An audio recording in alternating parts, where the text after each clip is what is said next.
Hello everyone! This is Dragon Videos and welcome back to a segment of my channel known as Christmas Month. And so for this month I thought to kick this off with a small review video for a recent movie that just came out during Thanksgiving. Basically Slumberland. If some of you were familiar with the old film Little Nemo Adventures in Slumberland, this may give you a little bit of nostalgia. But this film, it has its own unique take on the original classic.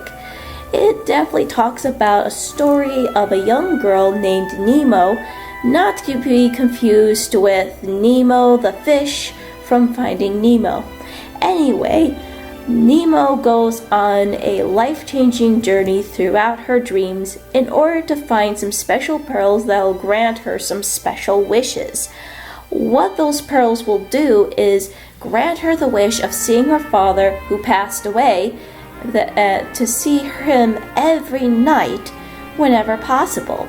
And she has to risk everything, including going through nightmares, in order to make that wish come true.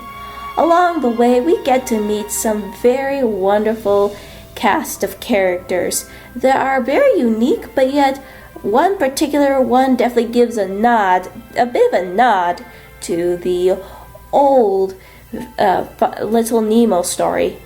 So get ready and get set, cause here we go to, hey, wake up, don't you be dare snoozing on me for this segment. And I promise you it's not going to be a very long review, but there will be some spoilers in this.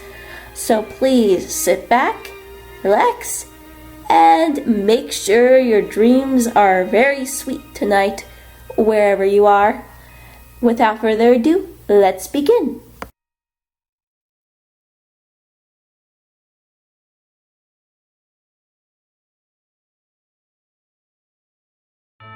There are a lot of good points that I want to say about this film, despite the hate that's been getting as of late. So, one of the things I liked about it was the emotional playing that is put into the acting of this. There were even some scenes that put me at the brink of tears. One that I can name in particular was the one where Nemo is reunited with her dad briefly as she goes through the end of her sleep and, of course, being on the verge of getting revived. It was definitely a very sad moment that many of us can definitely relate to in terms of loss and wanting to see the loved one again. And of course, it was a very interesting character development with Flip.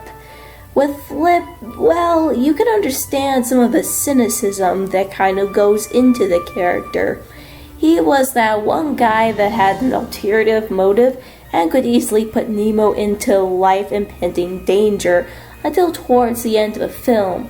So, and the reason why that he plays such an important concept is that he plays a huge connection with Uncle Philip, someone who was the alter ego of Flip, as well as helping Nemo learn a little bit more of her estranged uncle. These two were definitely at ends, and it was a bit extreme of what Nemo did of calling him out for his social life. But yeah, at the same time, the chemistry between the two only seemed natural because of the distance that's been put by them thanks to her dad. And of course, the supporting cast were very well put together. The school counselor may come off as a little too personal, but personally, for me, I feel like she seemed like the ideal school counselor that we all kind of need, someone, an actual adult, who's actually there for her students whenever possible, as well as having kids like Jamal be a little bit more welcoming and accepting of Nemo. And of course, there was an occasional toilet joke here and there, but they're not as bad as like some other kids' films who seem to have a tendency of thinking, hey, toilet joke equals product producing money movie. Yeah, you can understand where that kind of logic is pretty messed up. Like, there's nothing wrong with getting laughs, but thankfully they didn't overdo it. Another positive thing I want to say is the rules that they put into this film in regards to like what happens when you're asleep, how you're supposed to be very careful when you're in other people's dreams, as well as what happens if you die in the real world. These rules are set up in a way where they are realistic as well as just giving you a good idea of how it works compared to the previous Slumberland film. And of course, the visuals are stunning. They give you a sense and tell you of what's going on throughout the film. There's even a lot of symbolisms that could be placed in some of these locations, which I will get to later in my next video about certain symbolisms. Anyway, this visualization definitely is put together that tells you what Nemo's going to go through and what is there to come.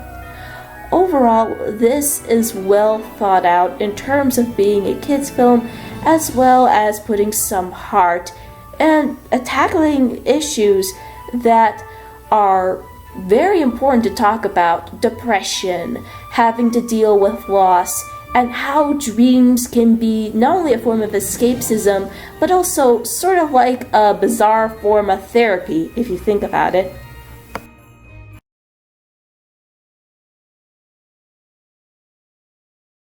Now, normally I'm not one of those reviewers that would slam down when it kind of comes into the negative portions that could be found in any film and TV, though there are a few times where I do have the tendency to be a little picky on certain things.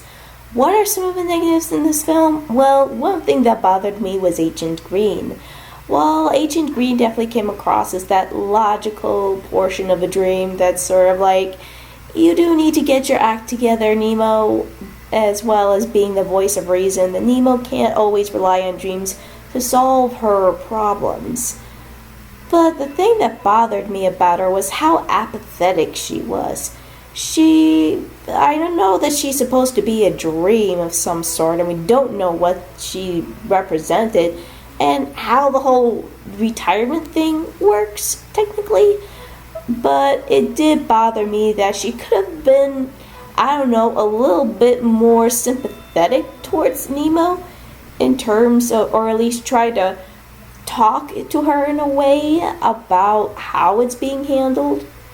And plus, she should have apologized to Nemo at least for basically saying that the pearls are a myth, even though they were actually 100% real.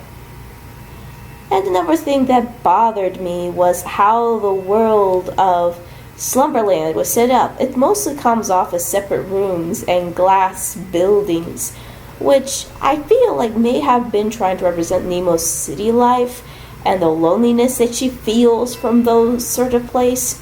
But at the same time, it could have been a bit more whimsical, so to speak.